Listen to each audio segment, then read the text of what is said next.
Hey, Mr. Slade, you had your call light on. You said your IV site was leaking, so let me look at it. And it is leaking, so I'm going to have to turn this off. So I'm going to have to take this out and put in a new one.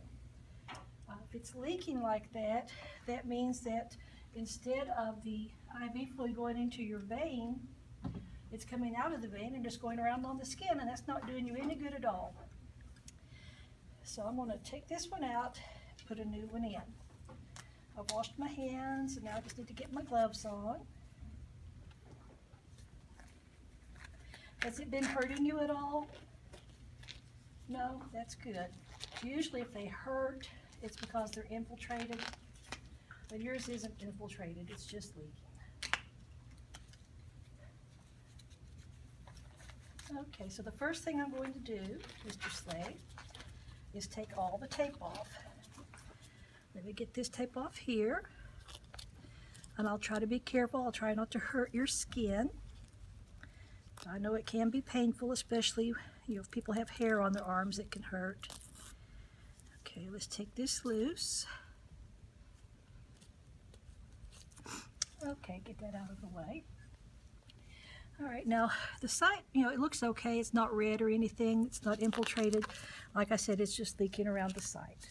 So let me get myself set up. I'm going to tear off a piece of tape because I will need to put a little piece of gauze on you in a minute. Let me open up my alcohol wipe and get my gauze ready.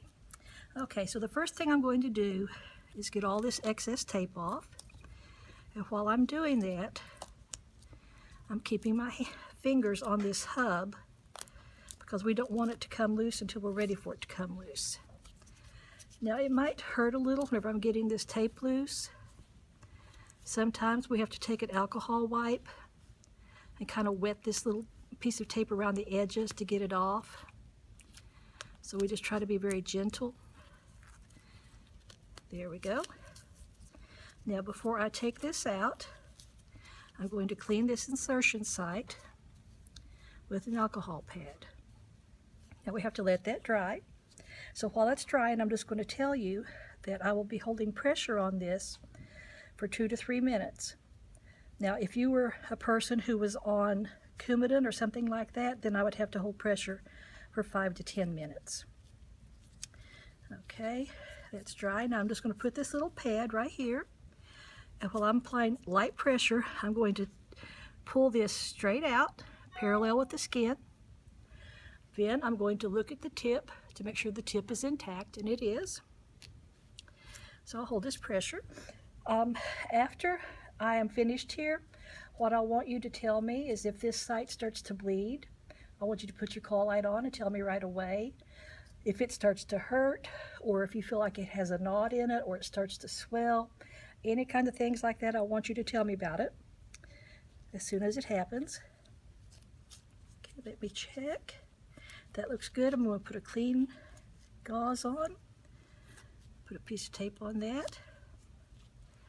Okay. Now can you repeat back to me the signs and symptoms I want you to report to me? That's right. If it bleeds, if it starts to hurt, if it starts getting red, if you feel pain, if you feel a knot in it, any of those things, you let me know. Okay, now I'm going to go gather my supplies to start your IV on your other arm, and I'll be back in just a few minutes. Is there anything I can do for you before I go? Okay, I'll be back soon.